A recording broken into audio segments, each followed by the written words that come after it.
Resin.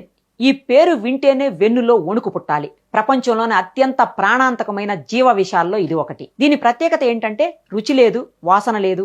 మీ glass నీటిలో కలిపినా మీరు కలలో కూడా అనుమానించలేరు. మృత్యువు మీ ఆహారం రూపంలో వస్తుందని అస్సలు ఊహించలేరు. చైనాలో ఎంబీబీఎస్ చదివిన డాక్టర్ అహ్మద్ మొహియుద్దీన్ సయ్యద్ తన వైద్య పరిజ్ఞానాన్ని మనుషులను బతికించడానికి కాకుండా వేల మందిని చంపడానికి ఉపయోగించాలని నిర్ణయించుకున్నాడు. అతను సైకోపాత్ కాదు, అతను ఉగ్రవాది.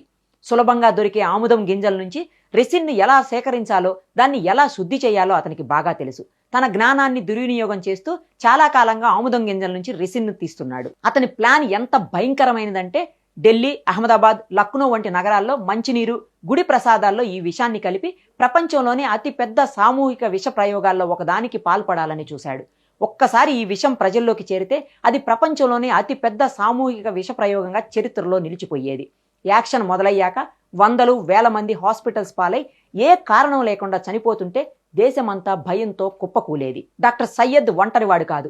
ఇతనికి సహచరులు మొహమ్మద్ సుహేల్, అజాద్లతో పాటు భారీ అంతర్జాతీయ సపోర్ట్ కూడా ఉంది. వీరు టెలిగ్రామ్ ద్వారా ఐఎస్ఐఎస్ హ్యాండర్లతో నిరంతరం కోడ్లలో మాట్లాడుకునేవారు. వీరికి ఆయుధాలు, నిధులు సమకూర్చింది పాకిస్తాన్కు చెందిన హ్యాండ్లర్స్. ముఖ్యంగా డ్రోన్ల ద్వారా ఆయుధాలను వీరికి రహస్యంగా చేరవేశారు. ఇది కేవలం విష ప్రయోగం కాదు, ఒక ఉగ్రవాద యుద్ధం. దేవుడిలా వచ్చినటువంటి ఏటీఎస్. కానీ చీకటి ఇంత దట్టంగా కమ్ముకున్నా ఎక్కడో ఒక చోట ఆ వెలుగు ఉంటుంది. ఆ వెలుగే Gujarat ATS, anti terrorist squad. నిఘా వర్గాల నుంచి అందిన చిన్న క్లూతో రంగంలోకి దిగిన ఏటీఎస్ అధికారులు ఛేదించలేని అనుమానాస్పద సంభాషణలను, టెలిగ్రామ్ మెసేజ్లను డీకోడ్ చేశారు. ఈ ముగ్గురు దుండగులను సరైన సమయానికి పట్టుకున్నారు. అక్కడ రెసిన్ ఫ్యాక్టరీ లాంటి సెటప్ను చూసి అధికారులు కూడా షాక్ అయ్యారు.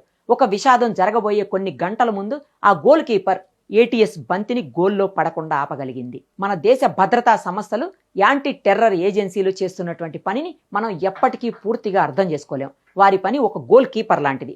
వారు ఎన్ని గోల్స్ ఆపారో ఎవరికీ తెలియదు. కానీ ఒక్క గోల్ విఫలమైతే మాత్రం అందరికీ తెలిసిపోతుంది. ఈ రెసిన్ కుట్ర గత 10 ఏళ్లలో మన ఏజెన్సీలు భగ్నం చేసిన ఎన్నో కుట్రల్లో కేవలం ఒక ఉదాహరణ మాత్రమే. దేశాన్ని మౌనంగా కాపాడుతున్న మన ఏటీఎస్ నిఘా వర్గాలకు వేల దండాలు.